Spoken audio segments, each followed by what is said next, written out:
अध्यात्म विश्व विज्ञान के इस अंक में आप सभी भाई बहनों का हार्दिक स्वागत समादर करते हैं।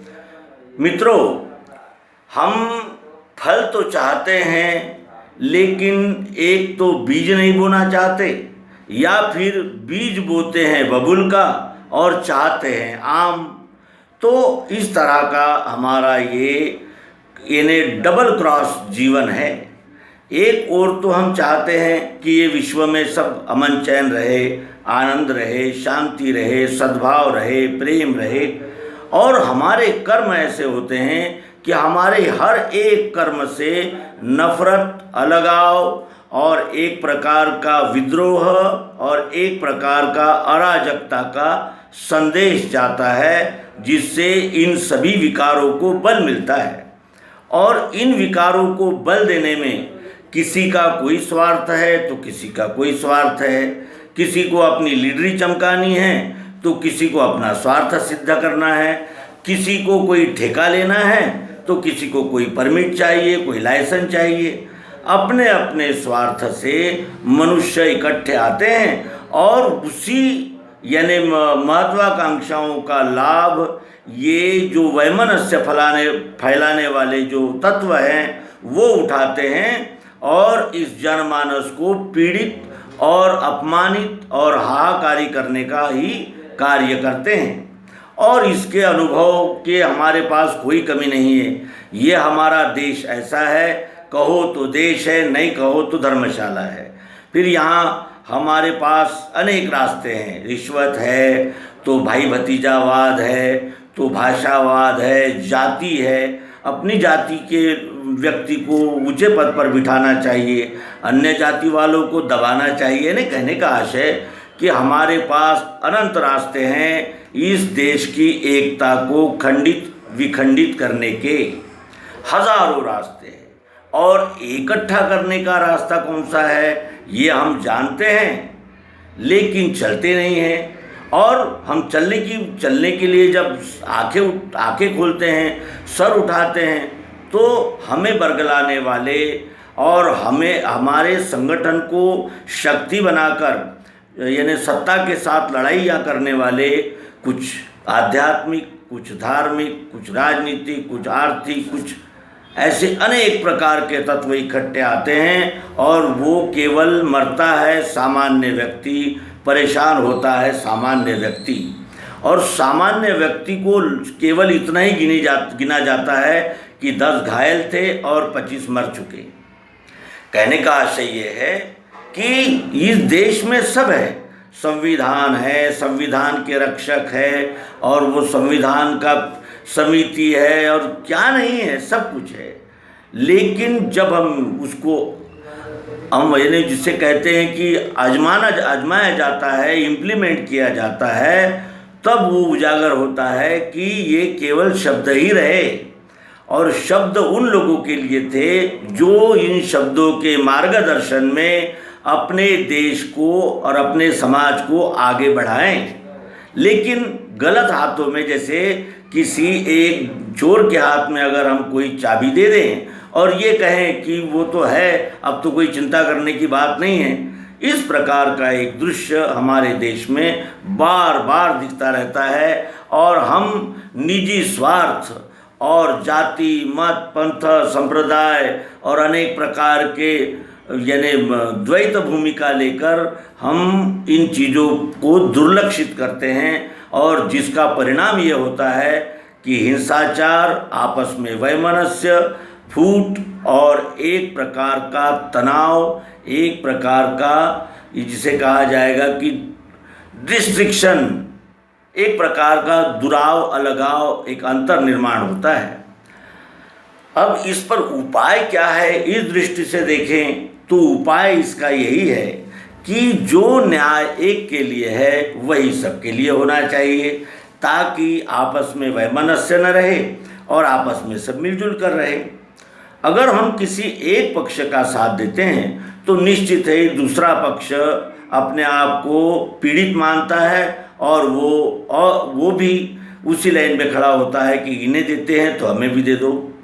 और इस तरह आज एक ने मांगा, कल दूसरा, परसों तीसरा, इस तरह ये मांगने वालों की तादाद बढ़ जाती है और संसाधन तो वही रहता है, संसाधन तो बढ़ता नहीं, मांगने वाले बढ़ जाते हैं। और वो जिस निकष पर मांगते हैं वो निकष क्या है, तो वो योग्यता नहीं है, वो है हम इतने हैं तो हमें ये चाहिए, हमें उतने हैं हमें वो चाहिए। यानी एक हकदारी होती है जिससे योग्य व्यक्ति योग्य स्थान पर नहीं पहुंच पाता और वही लोग पहुंचते हैं जो इन अलगाववादी तत्वों से संबंध रखते हैं। और फिर ये जो जाति बंधन है, कुल बंधन है, ये एक बहुत बड़ा कारण होता है। और विशेषकर पंथ, वो हमारे पंथ का है तो उसका पक्ष ले लो, वो हमारे संप्रदाय का है तो उसकी बात सत्य है। इस प्रकार का वातावरण तैयार हो जाने से हमारे सारे उपाय और इलाज ढीले हो जाते हैं और अंत में भाई मुसीबत है भोग लेंगे। लेकिन मुसीबतें ऐसी होती है जो दिन ब दिन बढ़ती ही जाती है। अगर उसका इलाज, उसका उपाय न किया गया तो वो बीमारियां बढ़ती ही जाती है और अंत में जो होता है उसका भी अनुभव हमने 1000 साल पहले ले लिया है, इतिहास में दर्ज है, आप देख सकते हैं। तो कहने का आशय ये है कि आज श्री राम जन्मभूमि अयोध्या में जो विशाल मंदिर बन रहा है उसका भूमि पूजन हमारे भारत के पंत प्रधान श्री नरेंद्र दामोदर दास जी मोदी इन्होंने किया। और वो एक ऐसा यानी प्रसंग है कि उसकी ओर कई ढंग से देखा जा सकता है। यदि हम सेकुलरिज्म के ढंग से देखें, यदि हम वामपंथी नज़र से देखें, यदि हम सनातनियों की नज़र से देखें या फिर सामान्य नागरिक की ओर से देखें, तो एक ही घटना के अनेक पहलू, अनेक रंग उजागर होते हैं। और किसी एक रंग को ही महत्वपूर्ण अगर माने तो फिर अन्य अंगों से जो कुछ भी आघात हो रहे हैं वो दुर्लक्षित हो जाते हैं। इस तरह अगर तटस्थ होकर देखें तो आज ये देश में सच्चा सेकुलरिज्म आया है, निरपेक्षता की आज स्थापना हुई है हिंदुस्तान में, इस देश में, यही कहना पड़ता है। धर्म राज्य तो हमें चाहिए, अधर्मी चाहिए या धार्मिक चाहिए, यही बात है। क्योंकि जो धार्मिक होगा वहाँ अन्याय नहीं चलेगा, सबके लिए न्याय होगा, वहाँ नीति होगी, वहाँ कानून होगा, कायदा होगा, सबके लिए एक कानून होगा। लेकिन अगर यानी इस दृष्टि से अगर उसको ध्यान देते हैं तो वो वहाँ फिर हमें इतना चाहिए, हमें उतना चाहिए, हम इतने के अधिकारी हैं और हम ये है और हमारा इतना और तुम्हारा उतना, इस किस्म की बातें। और इन्हीं बातों की वजह से बटा हुआ ये समाज आज सेकुलरिज्म के सत्य धरातल पर उपस्थित हुआ है, खड़ा हुआ है। और आज हम भी अपनी ओर से भारत के और हमारे सभी यानी जिसे कहा जाएगा कि जो इस देश के अध्यात्म विज्ञान, वेद, उपनिषद और ये आरण्यक, ब्राह्मणे, स्मृतियाँ, श्रुतियाँ, पुराण और हमारे 6 दर्शन शास्त्र तथा यहाँ के सबको समान मानने वाले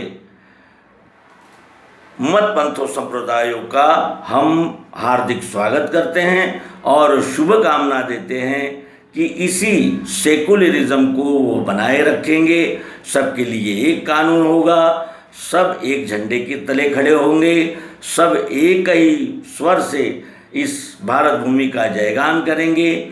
और यही एकता का सूत्र हमें सर्वम खल्विदम ब्रह्म वसुधैव कुटुंबकम इस मानवीय सर्वोच्च लक्ष्य की ओर ले जाएगा।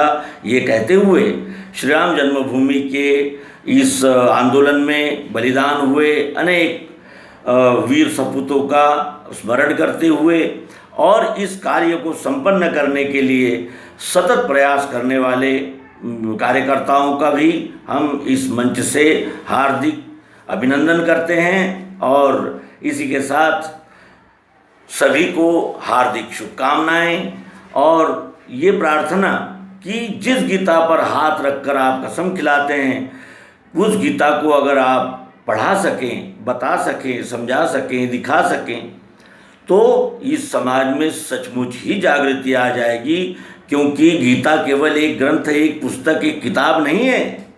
गीता विश्व मानव के लिए दिया हुआ संविधान है। इस विश्व विधाता के एक अवतार यानी विशेष विभूति ने आकर जो ज्ञान दिया, वो ज्ञान श्रीमद् भगवद गीता में है।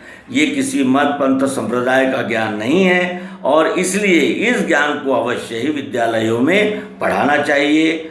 और दूसरी एक विशेष बात ये है कि इस ग्रंथ के विषय में जो संभ्रम निर्माण हुआ है, उस संभ्रम का निराकरण भी हमारे आचार्य और वरिष्ठ जनों ने करना चाहिए, क्योंकि जिसे पता है वही बता सकता है, जो जानता है वही जानकारी दे सकता है। ये तो त्रिकालाबाधित सत्य है।